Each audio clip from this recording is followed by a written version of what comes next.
Привет, человек! А давайте-ка сравним, как относятся белорусы к украинцам и украинцы к белорусам, к простым людям, к работягам. Я тут не поленился, подсобрал материальчику, как говорится. Значит, 2 марта 2022 года. На Украине вооруженные люди отобрали у белорусских водителей фуры с товарами. Следственный комитет Беларуси сообщил, что на территории украинского таможенного поста у белорусских водителей отобрали 5 фур с товарами.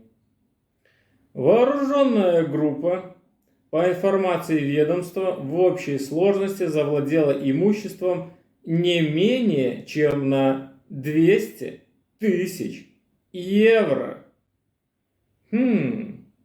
Интересно, а за что? Фуры умеют стрелять? Можно было бы списать это на военную спецоперацию на Украине. Добрый день. Мы стоим на украинской территории перед переходом Украина-Румыния, Порубная Сирия. Нас тут порядка 35 машин белорусской и российской регистрации. Водители все в основном белорусы, граждане Беларуси. Стоим, некоторые уже стоят 5-6 сутки, кто чуть поменьше. В основном все машины идут на Румынию, Болгарию, сгруженные с грузами для Румынии и Болгарии. Обстановка пока спокойная, никаких таких ничего, но деньги, карточки не работают, наличка на исходе, продукты тоже уже практически доели. Просим руководство обратить внимание на это и решать вопрос или принять какие-то меры по выезду или по выходу с территории Украины. Вот такая у нас обстановочка. Так что смотрите, вроде как бы руководство связывается с МИДом, там всем нам говорят, пока у вас хорошая еще обстановка, все прекрасно мы это понимаем, но как бы надо найти компромисс, чтобы нас хотя бы вывели отсюда, попали в румынскую сторону, потому что, это как бы я считаю неправильно, задержать все европейские грузы. И причем здесь мы? Мы ж не заложники, мы ж не приехали мы к ним воевать, мы просто приехали как водители, перевозчики. Так что как-то так. Спасибо большое всем за внимание. Но нет. Зато их можно продать, да, и заработать отличный кэш. Интересно, наверное же, белорусы ответили им тем же и забрали украинские фуры в свою пользу. Давайте посмотрим. Смотрите, вот белорусская сторона, вот картошка, это Беларусь нам принесла. Вот это все тормозки, это что стоят. Это жители Беларуси, Гомеля. Вот да, все здесь, все Беларусь.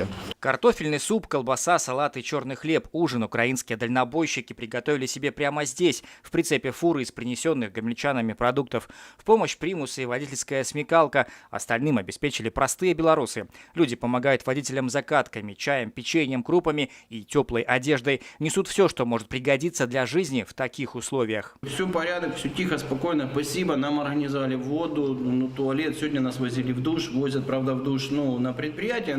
Тем не менее, «Газель» приезжает по 3 человека, да, возят, все порядок. Люди нам принесли продуктов, что мы уже даже останавливаем, мы создали чат в помощь украинским дальнобойщикам, да. И, я говорю, уже надо останавливаться, потому что мы столько не едим. Получается, да? Простым людям помогают, а там у простых работяг забирают машины ни за что. Просто так. Едем дальше. Точнее, наши белорусы уже никуда не поедут. Благодаря украинским воякам.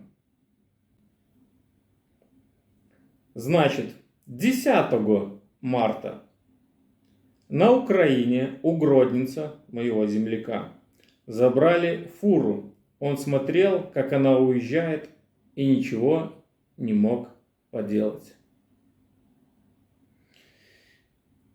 25 грузовиков забрали у белорусских перевозчиков в пункте пропуска Ягодин, что на Украине.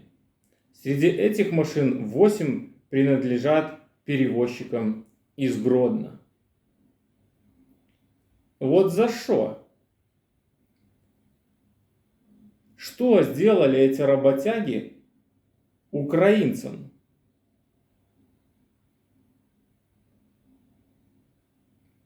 А что если там и на самом деле так много нацистов, а эти вот все неверующие просто не хотят открыть свои очи и посмотреть, что на самом деле там развели бандитизм, который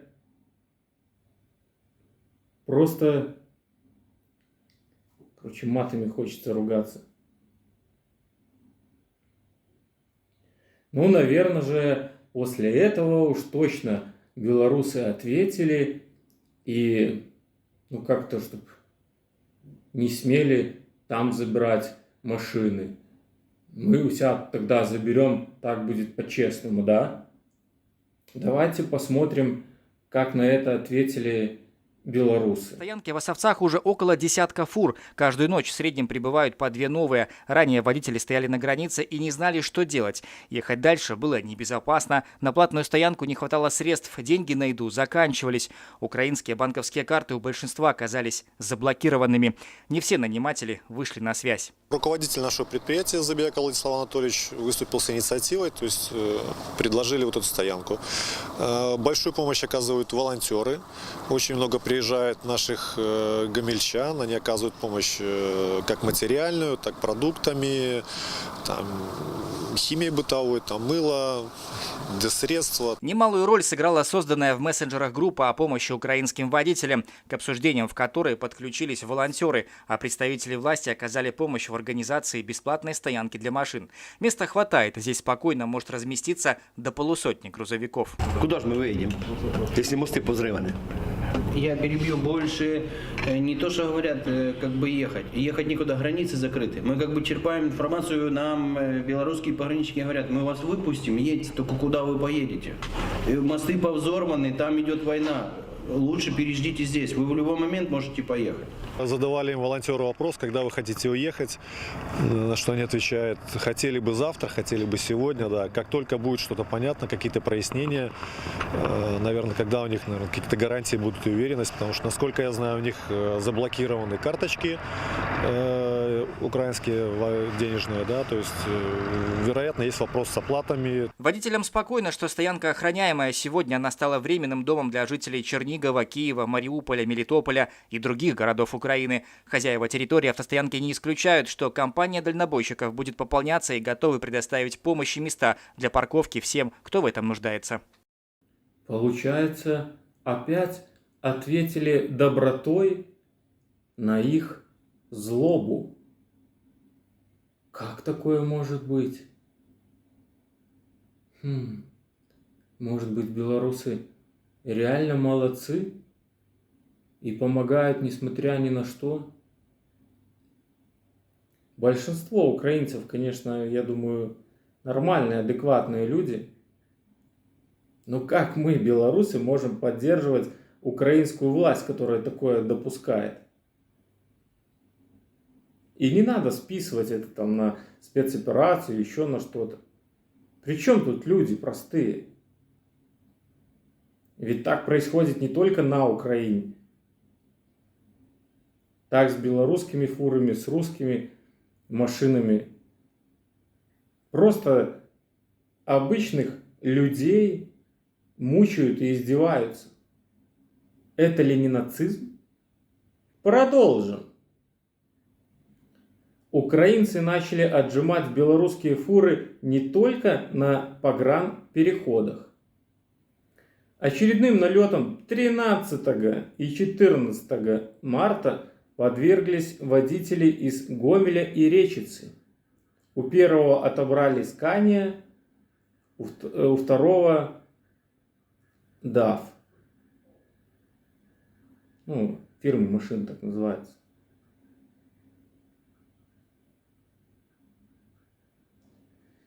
А еще есть же и искалеченные, и, к сожалению, погибшие белорусы. Понятно, что и россияне, но я как белорус просто не могу понять своих земляков, которые находят причины поддерживать вот то, что творится со стороны Украины. Ну и если это не нацизм, так что это? Ну если они воюют, так воюйте с военными. Причем тут люди простые, которые хотят жить, работать, воспитывать детей и так далее. Это ли не нацизм? Короче, украинцы адекватные. Возьмите там уже себя в руки и наведите порядок в своей стране с помощью России. Ну и Беларуси, соответственно. Мы чем можем, поможем. Ну или иначе это ни к чему хорошему не доведет. Просто гнойник этот, который уже годами рос, там, блядь, не знаю, как он называется. Ну, короче, как он больше становился. Его сейчас лопнули и повылазили вот эти вот. Не знаю, их людьми тяжело назвать. Начали проявляться, показывать себя, кто они есть на самом деле.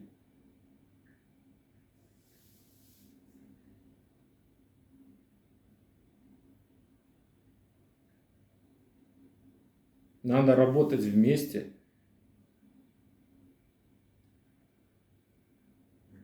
В первую очередь в информационном поле. Мы же люди не военные. Мы поддерживают друг друга, рассказывают, делиться информацией правдивой. И все равно мы будем вместе. Все равно мы, белорусы, украинцы, россияне, весь бывший Советский Союз. Мы должны дружить. У нас нет другого выхода. Иначе все. Весь мир в труху. Ну да. Ну а как по-другому?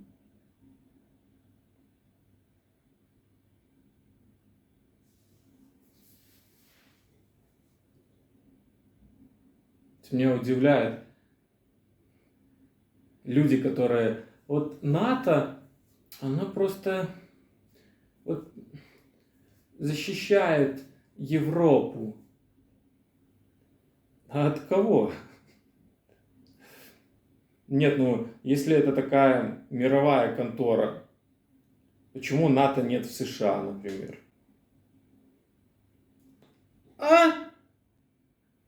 Потому что НАТО это и есть США. Они хотят контролировать весь мир благодаря своим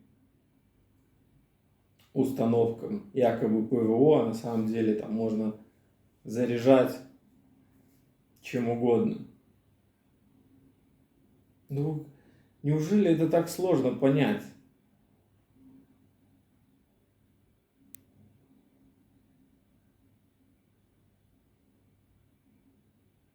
Пришло время. Россия долго терпела, предупреждала. Теперь все. Теперь надо взяться, как говорится, за розум, взять мозги у кулаки и сохранить этот мир в мире. Так давайте же сделаем это вместе. Давайте, люди добрые, приходите уже в себя. Начинаем работать вместе. Ну, да. Кто-то блогером, кто-то комментатором, кто-то тексты писать, репостить. Информационная война. Та-дам! Каждый в ней должен участвовать, кому не безразлична судьба этого шара под названием Земля. Ладно, хотел только про отношения белорусов и украинцев. Вот эти фуры, меня это так напрягает. Белорусы со всей душой так по-доброму к людям относятся. Неважно, откуда они, с какой страны. А к нам вот так. Не ценят добро. Ну чё? Как говорится, не понимают через голову, постучимся у печени. Добро должно быть с кулаками. Вот такими кулачищами. Ладно, пойду спать. Наработался сегодня. Подписывайтесь, ставьте лайки. И до новых встреч. Все будет добро. Мы победим. Пока. Спокойной ночи. Сладких снов.